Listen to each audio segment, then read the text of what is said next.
You've got to have a good vision to start with. And so the first question that we usually ask people is, do you want to focus on the technology or do you want to focus on the flexibility?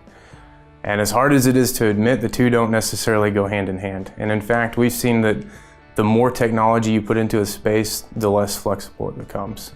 Don't shy away from the reality. Until wireless video and wireless power are everywhere, flexibility and technology don't go hand in hand.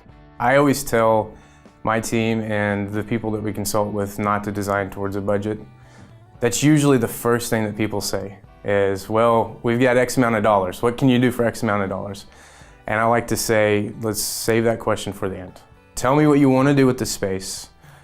Let's talk about some of the different options you have, and we'll save the money question for the end. And so you can do active learning with next to nothing. It's a very simple concept, and we've been doing it for decades. You don't have to spend a lot of money to make it happen. That doesn't need to be the focus of the conversation.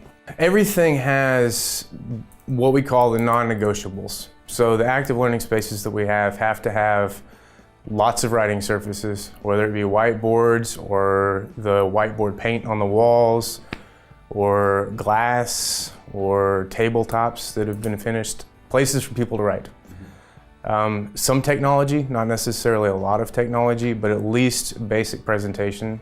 Most of our spaces, if not all of our spaces, have dedicated displays for each of the different collaborative areas. Lots of Wi-Fi. We saturate the heck out of the spaces with Wi-Fi, same with power. And so as long as you have connectivity for student devices, places for them to write, flexible furniture for them to move around, then active learning can happen. Focus on being realistic. You don't want to cram too many people into a room. So, real estate is prime property. And if you've got a room that seats 60 before renovation, you want it to seat 60 when you're done with it. But you have to give a little bit for space. It's got to be open. You've got to give people flexibility to move around. And so don't be afraid to eat up a little extra real estate. You need to focus on long-term operational and sustainability of the space. You can't just dump it in people's laps. You need to be considering how faculty are going to be brought into the space, how they're going to be trained to use the space and the technology, as well as how to change their teaching styles. And you need to think about the ongoing support for all those different areas.